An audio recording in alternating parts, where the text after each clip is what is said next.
만여체와 보험 방패연들 기초를 쌓으려는 자명입니다. 질병으로 사고를 마음대로 해석하고 객관적인 증거는 없고 자문 변호사의 의견만으로 입증 책임을 피보험자에게 뒤집어 씌우는 만여체를 만나면서 상해법 컴섭잡기를 하게 됩니다. 모르면 당하는 만여체 이야기, 만여체의 만행. 질병으로 사고인데 주치 진단서도 부정하고 법에 있는 사실 확인 업무는 하지 않고 법에 없는 법률자문을 갑니다. 그래놓고 자문 변호사의 의견으로 핑계를 대면서 알아서 하라고 합니다. 보험 방패의 연을 띄웁니다. 제2차 자문편도 만여체와 같은 성씨입니다. 제1차 자문편한테 추가 질의에 관해 책임 있는 답변해 주겠다고 해놓고 몰래 제2차 변호사한테 재자문을 갑니다.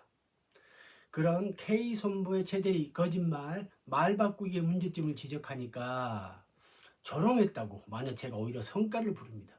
어디다 대고 성과를 꺼라. 생손보 교차 적용과 앞뒤 다른 말 바꾸기. 생명보험의 재분류표와 재단서 조항을 손해보험용 상해보험에 적용합니다.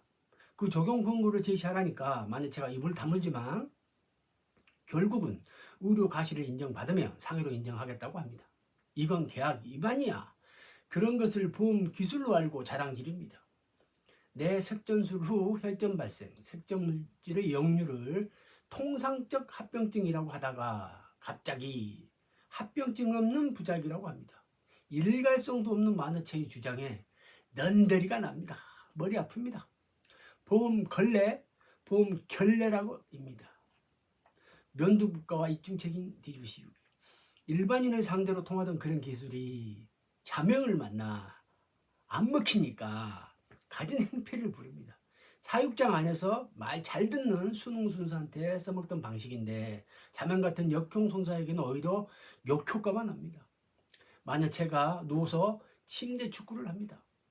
객관적 근거 없는 법률 자문 변호사나 주모손사의 의견에 대한 반증 책임을 피보험자 측에 뒤집어 씌우고 자문변과 주모손사는 정황으로 판단하면서 일반인에게는 부정선거가 아니라는 구체적인 반증 자료를 요구합니다. 만여체의 손사 업무. 보험업법의 손사 업무인 사실관계 확인 차원에서 의료자문을 가자고 하니까 보험회사에서는 실익이 없다며 거부하고 한국의료분쟁조정원에서 의료가시를 인정받으며 보험 약관상 상해로 인정하겠다고 합니다. 이게 무슨 말인지 모르는 보험된장녀입니다. 보조인 만여체가 보험업법상 손사처럼 또는 손사를 데리고 있는 사람처럼 언행합니다. 손사 사칭, 손사 명의도용 또는 보험업법상 보조인의 얼건행위 아닌가요? 보험국왕이 보험금 삭감 지표와 연결하니까 보조인이 무슨 짓이든 합니다. 보조인 된장녀에 의해 보험업법상 손사제도 자체가 부정되고 있습니다. 모르고 보면 그럴싸하지만 그런 사항을 작품으로 옮겨보자. 알고 보면 웃을 수밖에 없는 천국 신박음입니다. 알면 도움이 되는 질병으로 사고 이야기. 질병으로 사고의 보험 특성. 자명도 복잡하고 머리 아프니까 선호하지 않지만 그게 공부하는 사람 입장에선 손사 입장에서는 배울 점이 많습니다. 그 사건 하나로 질병보험, 상해보험, 의료배상책임보험 등을 모두 접하게 되고 그것을 해결해 가는 과정을 경험할 수 있으니까요.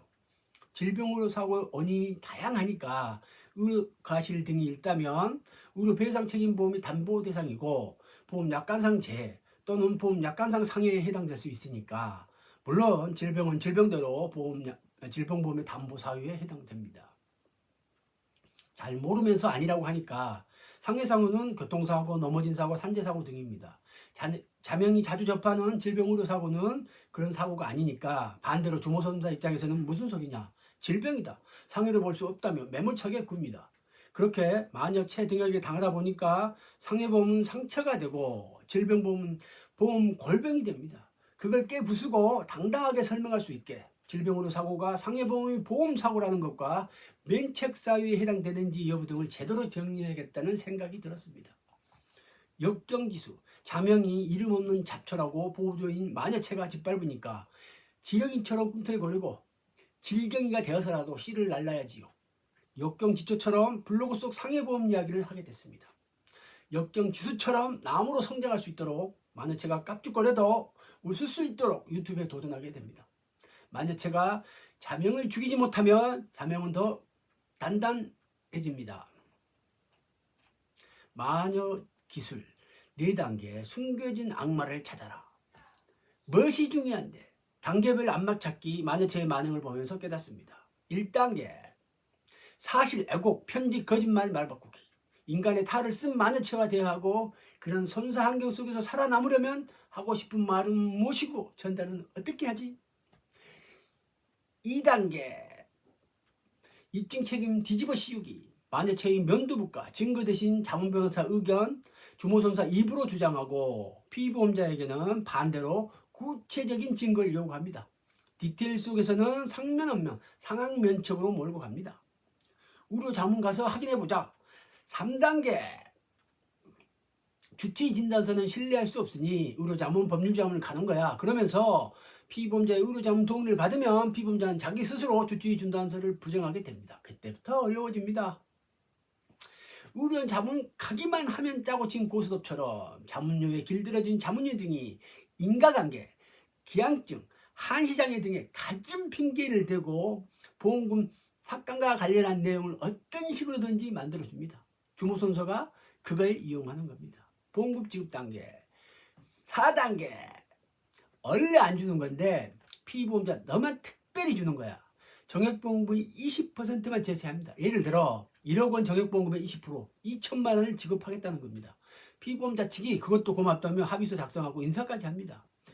기준을 어디에 두느냐입니다. 원래 안 주는 건데 너만 특별히 20% 주는 거를 제 3자 입장에서 해석해 보면 원래 정액 100% 1억 원을 주는 건데 너만 특별히 80% 삭감해서 형편없는 20%만 주는 거야. 이렇게 들립니다. 또 실무에서 실제로 그렇게 하고 있습니다.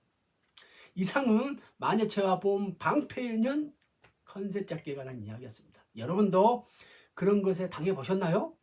그런 것에 당하지 않게 기초 쌓기를 시작해 보려고 합니다. 궁금한 점, 좋은 의견 있으시면 댓글로 달아주세요. 같이를 꿈꾸는 깡철 선사였습니다.